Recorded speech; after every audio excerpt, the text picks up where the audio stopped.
세상을 이기는 승리라는 제목으로 오늘 말씀을 나눠보고자 합니다.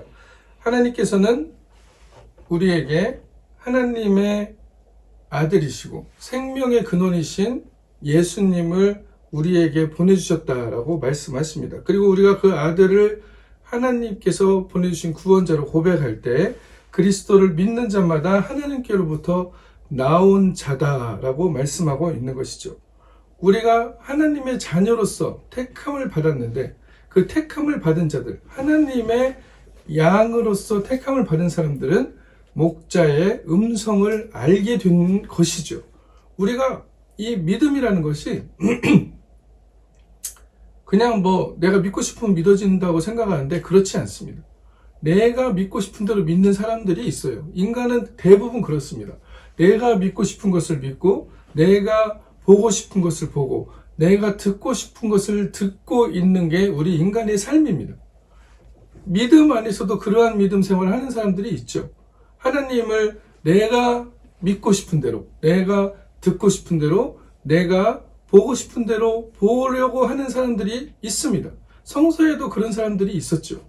그런 사람들을 하나님께서는 우상을 숭배하는 자들이다라고 얘기했습니다. 이스라엘 백성이 아론의 금송아지를 섬겼던 것처럼 그들이 보고 싶은 신을 보고 그들이 원하는 신, 하나님 그 존재 자체를 그대로 인정하고 하나님께 나아가는 것이 아니라 그들이 원하는 신을 믿고 싶었고 그들이 원하는 신을 보고 싶었고 그들이 원하는 신을 듣고 싶었기에 그들은 스스로 궁극적으로 어떻게 됐습니까? 스스로 자기 신을 만들어낸 형국이 됐습니다. 우리의 신앙의 삶에서도 내가 듣고 싶고 보고 싶고 만지고 싶은 그 신을 만들어낼 때가 참 많이 있습니다. 우리 신앙 안에서 나는 그렇지 않다라고 생각하시면 아주 위험한 생각입니다.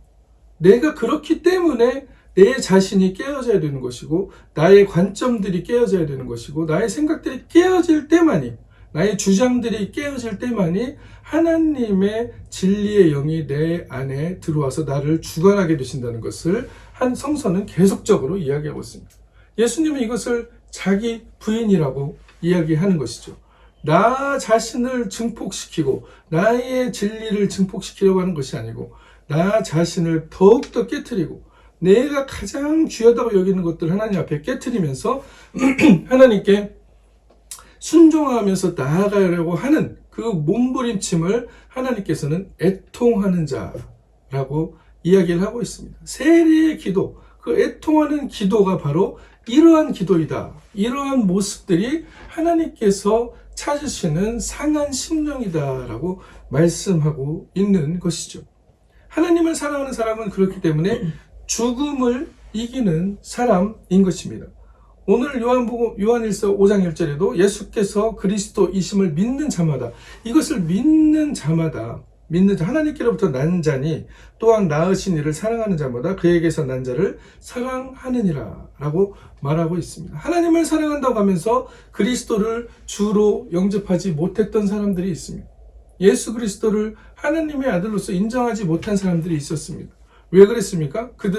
그들이 하나님을 사랑한다고 하지만 그 사랑의 방식은 자신들이 원하고 믿고 보고 싶은 대로의 사랑의 방식이었기 때문에 그 사랑은 하나님의 진리를, 하나님의 음성을, 양으로서의 목자의 목소리를 알아듣지 못하게 나의 귀를 꽁꽁 막아버렸고 나의 눈을 꽁꽁 닫게 해버렸고 내가 만지고 싶은 나의 감각들을 꽁꽁 완전히 마비시켜버렸던 그러한 일들을 일어났다는 것을 알 수가 있습니다. 인간이 자신에게 갇혀있게 되면 내 안에 갇혀있게 되면 궁극적으로 하나님을 만나는 일이 진정으로 진리이신 하나님을 만나는 것이 불가능하다는 것을 말하고 있습니다. 내가 문을 두드리노니 누구든지 내 음성을 듣고 문을 열면 내 음성을 들을 수 있는 사람, 그 사람이 바로 하나님을 믿을 수 있는 사람이고 그리스도를 주로 인정할 수 있는 사람이다라고 말씀하고 있는 것이죠.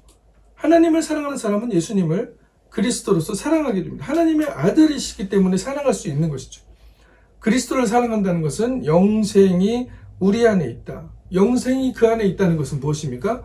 죽음을 이길 수 있다는 것을 말하고 있습니다. 죽음으로부터 승리하게 하신다. 우리는 죽을 수밖에 없는 육신의 죽음도 경험해야 되고, 또 두 번째 죽음. 두 번째 죽음은 무엇입니까? 우리가 하나님으로부터 떠나 내가 원하는 방식대로 살아가면서 그 하나님의 방향으로부터 등지고 갔던 그 죄성의 모습들에 대한 또 한 번의 심판의 모습들이 있는데, 그것으로부터 두 번째 죽음으로부터도 구원받을 수 있는 놀라운 은혜의 선물을 하나님께서는 우리에게 예수 그리스도를 통하여서 주셨다라고 말씀하고 있는 것이죠. 요한일서 5장 13절에 그래서 이렇게 말씀하십니다. 내가 하나님의 아들의 이름을 믿는 너희에게 이것을 쓰는 것은 너희로 하여금 너희에게 영생이 있음을 알게 하려 함이라 라고 말씀하고 있는 것입니다. 하나님을 사랑하는 사람은 죽음을 이기게 됩니다. 죽음을 넘어가게 됩니다. 죽음의 사자가 유월절에 피를 건너갔던 것처럼 우리의 삶에서 수많은 죽음의 일들이 생명의 일들로 전환되어지는 놀라운 기적들을 우리는 발견하게 되는 것입니다. 그렇기 때문에 우리는 살아가면서 우리에게 죽음과 같이 다가온 일, 육신의 죽음뿐만 아니고 앞으로 다가올 육신의 죽음뿐만 아니고 또한 두 번째 사망, 우리의 영혼들을 정말로 지옥불에 던져져 버릴 수밖에 없는 영혼들이 살아나게 하시는 그 두 번째 사망으로부터도 우리를 구원하셨던 그 하나님을 우리가 만남으로 인해서 그 놀라운 죽음의 권세들을 깨트리고 이 세상에서도 우리는 죽음으로부터 승리할 수 있는 놀라운 능력들을 하나님께 선물을 받았다는 것을 말씀하고 있는 것입니다. 이 놀라운 선물들이 오늘 여러분의 마음속에 깊이 새겨지고 여러분의 삶 속에서 죽음을 극복하는 수많은 죽음의 그림자들이 들어오져 있는데 그 죽음을 극복하는 놀라운 말씀으로 붙드시기를 또한 그리스도의 이름으로 축원합니다. 그리스도의 사랑이 그렇기 때문에 하나님을 사랑하는 이 사랑, 하나님을 사랑하는 사람은 그리스도임을 믿는 자마다 하나님께로부터 난 자니 나으신 이를 사랑하는 자마다 그에게서 난 자를 사랑한다 라고 말하고 있습니다. 이 사랑, 하나님을 사랑하는 이 사랑이 궁극적으로 두려움을 또한 이기게 하는 것입니다. 오늘 본문 말씀에는 뭐라고 나옵니까? 하나님께로부터 난 자마다 세상을 이긴다. 세상을 이기는 승리는 이것이니 곧 우리의 믿음이다 라고 요한일서 5장 4절에 말씀하셨는데, 그 믿음의 근거가 무엇입니까? 예수께서 하나님의 아들이심을 믿는 것이 아니면 세상을 이기는 자가 누구냐라고 말씀하고 있는 것입니다. 물과 피로 임하신 주님, 물과 피는 무엇입니까? 죄 사함의 근거죠.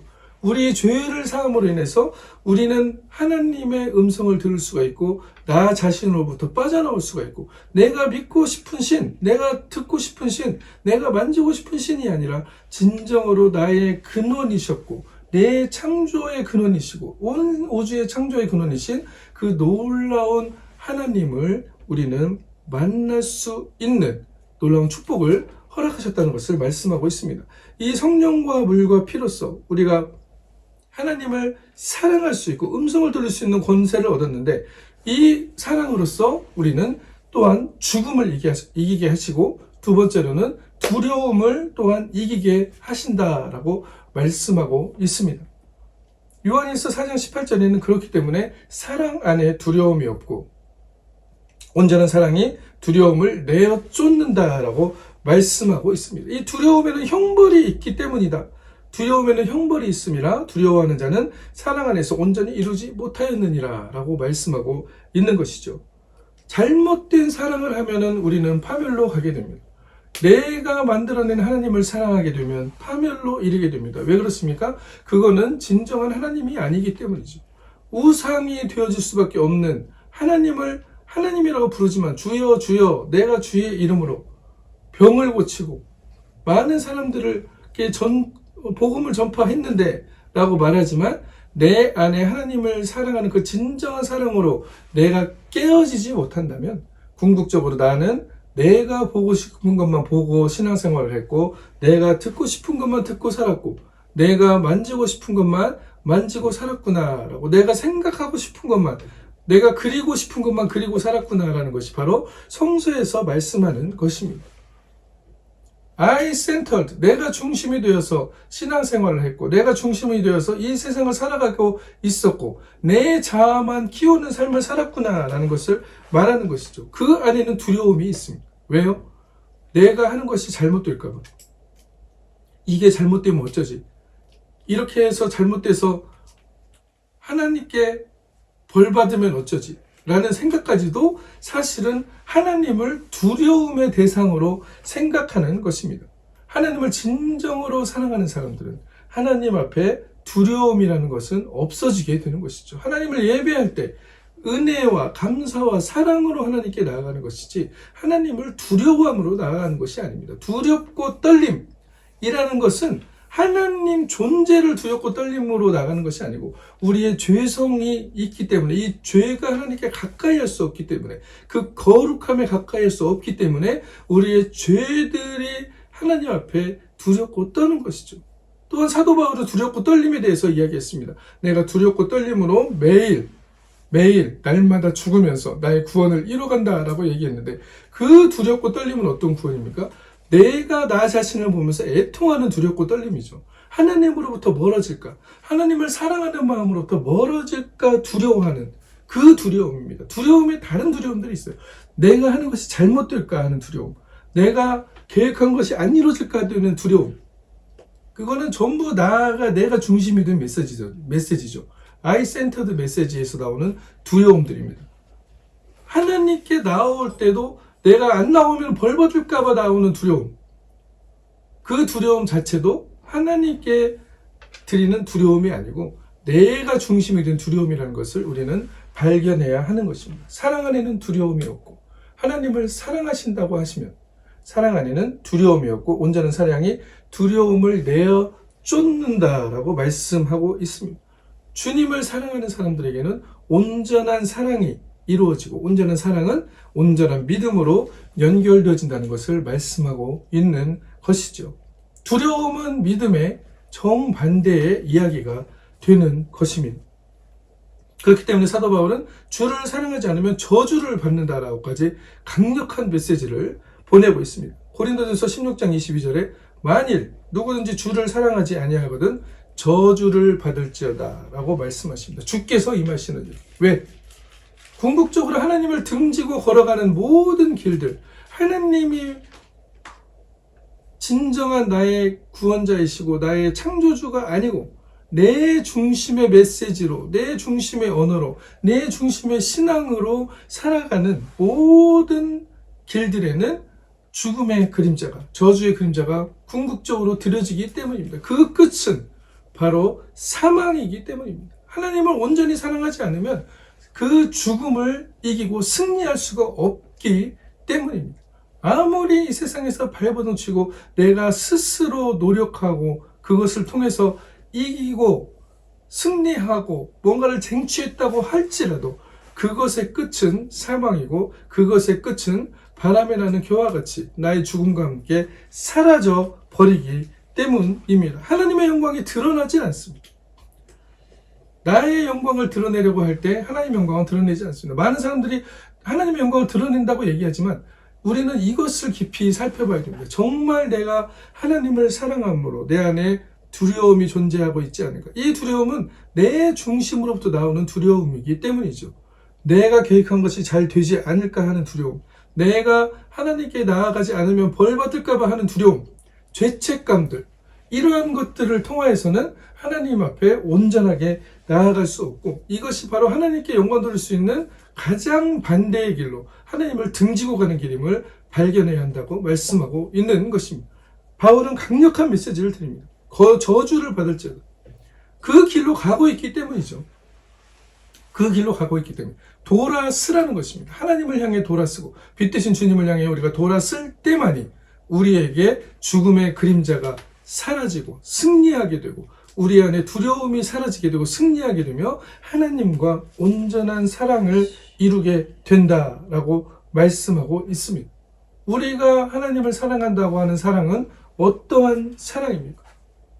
이 사랑을 통해서 우리는 저주를 이기게 된다라고 말씀하고 있는 것이죠. 이러한 수많은 우리 앞에 펼쳐져 있는 하나님을 등지고 가야 되는 그 길들, 그것이 바로 저주인데 그 저주를 이기고 또 우리에게 가장 우리의 삶의 중요한 문제로 다가오는 무엇을 먹고 입고 마실까라는 물질의 문제들, 돈의 문제들로부터 승리하게 한다, 이기게 한다라고 말씀하고 있습니다. 돈이라는 것에 끌려다니는 삶을 살지 않는다. 돈이 목적이 되는 삶을 살지 않는다. 많이들 얘기하죠. 원론적인 얘기들 많이 합니다. 이게 사실은 맞는 얘기죠. 그런데 우리의 삶에서 진정으로 그 부분에서 자유하면서 하나님의 사랑 안에서 거하며 살고 있는 것. 하나님께서는 이 모든 것을 우리에게 맡겨주시면서 정복하고 지배하고 다스리라. 어떻게 다스리라는 겁니까? 어떻게 정복하라는 겁니까? 내가 중심이 돼서 I centered 메시지로 정복하고 지배하고 다스리라는 것이 아니고 하나님이 만드신 그 세상을 보기에 좋았더라라는 세상으로 만들라고 말씀을 하시는 건데, 그렇게 됐을 때 우리가 돈을 대하는 그 태도도 하나님을 사랑하는 것으로부터 시작이 되기 때문에 이 재물을 승리하게 된다라고 말씀하고 있습니다. 재물에 끌려다닌다는 것이 아니죠. 재물이 없어가지고 두려워하고, 재물이 없어서 근심 걱정하고, 이것이 없어서 어떻게 할까 두려워하는 것이 아니고, 하나님께서 우리에게 이 부분에 대해서 맡겨주신 것들을 온전하게 사용할 수 있는 능력을 주셨다는 것을 인정하고, 그것을 받아들임으로 인해서 우리는 재물에 끌려다니는 삶이 아니고, 돈에 끌려다니는 삶이 아니고, 돈이 우리가 지배하고 정복하고 다스릴 수 있는 존재가 되고, 우리가 또한 돈이 우리의 삶에 하나님의 나라를 위하여 사용될 수 있도록 흘러 들어오는 일들이 나타난다라고 말씀하고 있습니다. 잠언 8장 17절에 나를 사랑하는 자들이 나의 사랑을 입으며 나를 간절히 찾는 자가 나를 만날 것이라 라고 말씀하시면서, 그렇게 되었을 때, 진정으로 하나님을 만나게 되었을 때 부귀가 내게 있고 장구한 재물과 공의도 그러하다라고 말씀하고 있습니다. 공의도, 의롭게 하심을 받는 그 의롭다함을 칭함을 받는 그 공의도 하나님을 사랑하는 자들에게 주어지는 것이고, 재물도 하나님을 사랑하는 자들에게 주어지는 것이고, 장구한 재물, 부귀, 공의가 하나님께서 우리에게 예비해 놓으신 은혜라는 것을 말씀하고 있는 것입니다. 이것의 전제는 무엇입니까?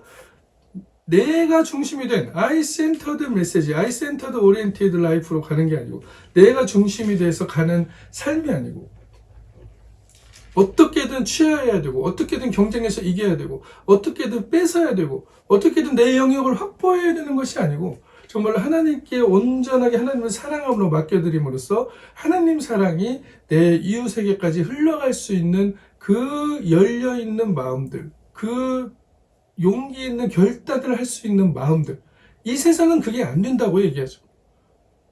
그러면은 망해. 그러면 다 다른 사람들한테 정복당해 라고 이야기를 하는 것이 바로 이 세상의 메시지입니다. 사탄의 메시지들이죠. 그러나 하나님께서는 분명히 말씀하고 계십니다. 나를 사랑하는 자들이 부귀가 내게 있고 장구한 재물과 공의도 그렇게 내게 있을 것이다 라고 말씀하고 있는 것입니다. 하나님을 만난 사람들에게 진정한 부귀와 장구한 재물과 의롭다 하심이, 공의가 전해지게 된다라고 말씀하는 것이죠. 욥기 22장 24절에는 뭐라고 말씀하십니까? 내 보화를 티끌로 여기고 오빌의 금을 계곡의 돌로 여기라. 그리하면 전능자가 내 보화가 되시며 내게 고귀한 은이 되시리니 이에 내가 전능자를 기뻐하여 하나님께로 얼굴을 들 것이라 라고 말씀하고 있습니다. 우리가 하나님을 기뻐하는 것, 하나님을 욕망하는 것이 바로 우리의 삶의 모든 문제의 근원을 해결하는 방식이라는 것을 성서는 이야기하고 있는 것입니다. 내가 가진 것, 내가 소유한 것을 티끌로 여길 수 있는 자. 티끌로 여긴다는 것은 무엇입니까? 그것을 가치를 두는 게 아니라는 것이죠. 궁극적인 가치가 그것에 있지 않다. 그러나 이 세상의 메시지들은 이것이 있어야만이 네가 존재할 수 있고, 이것이 있어야만이 네가 존귀함 받을 수 있고, 이것이 있어야만이 네가 부귀하게 될 수 있고, 이것이 있어야만이 너에게 사람들이 따라올 것이다 라고 얘기하지만, 하나님께서는 그 반대의 이야기를 하고 있다는 것을 말씀하고 있습니다. 사도 바울은 빌립보서 3장 7절에서 그래서 이렇게 말씀합니다. 그러나 무엇이든지 내게 유익하던 것을 세상의 메시지에서 유익하다고 하던 것을 내가 그리스도를 위하여 다 해로 여길 뿐더러 또한 모든 것을 해로 여김은 내 주 그리스도 예수를 아는 지식이 가장 고상하기 때문이나 내가 그를 위하여 모든 것을 잃어버리고 배설물로 여김은 그리스도를 얻고 그 안에서 발견되려 하매니 내가 가진 의는 율법에서 난 것이 아니요 오직 그리스도를 믿음으로 말미암은 것이니 곧 믿음으로 하나님께로서 난 의라라고 말씀하고 있는 것입니다. 하나님으로부터 칭의를 받을 수 있는 것이 바로 믿음인데 어떤 믿음? 그리스도를 사랑하고 그리스도의 물과 피와 성령으로서 우리가 죄 사함을 얻었다는 것을 그대로 받아들이고 사랑할 수 있는 사람들이 바로 이 놀라운 하나님의 비밀에 참여하게 된다라고 말씀하고 있습니다. 이것을 통하여서 세상에서 승리를 주신다라고 말씀하는 것이 바로 오늘의 본문입니다. 무릇 하나님께로서 난 자마다 세상을 이기느니라. 세상을 이기는 승리는 이것이니 우리의 믿음이니라. 우리는 어떠한 믿음을 가지고 살고 있습니까? 죽음을 두려워하는 믿음, 두려움 앞에서 떨고 있는 믿음, 내 것이 잘 안 될까봐, 내 것이 사라질까봐, 내가 하나님께 벌 받을까봐 나오는 그러한 믿음인지, 아니면 정말 하나님을 사랑하는 믿음이 무엇인가를 깊이 기도하면서 정말 진정으로 하나님 앞에 하나님을 사랑하는 믿음 주시옵소서. 주님을 그리스도로 고백하는 매일매일 새로운 믿음 주시옵소서라고 우리는 그 믿음의 고백들을 구하고 찾으면서 살아나가고 있는지, 아니면 돈에 끌려다니면서 이 돈 좀 더 벌어가지고 내가 유명해지고 내가 부귀해지고 내가 존귀해질 수 있다고 믿는 그 세상의 메시지를 따라 이리저리 휘청거리면서 살아가는지, 우리의 마음의 중심이 어디 있는지 하나님께서는 우리의 마음을 감찰하고 계십니다. 오늘 진정한 복의 근원으로 여러분들을 다시 돌이키시기를 축복합니다. 이 축복을 통하여서 하나님이 세상을 이기는 그 승리를 맛보고 경험하고 그리스도인의 멋과 맛을 세상 사람들에게 보여주면서 이것이 바로 그리스도인들이 이루어가는 하나님의 나라고 천국이고 기적의 주인공들의 삶을 살아가는 것이라는 것을 보여줄 수 있는, 하나님을 증거하는 삶을 살아가는 우리가 되기를 또한 그리스도의 이름으로 간절히 축원합니다. 아멘.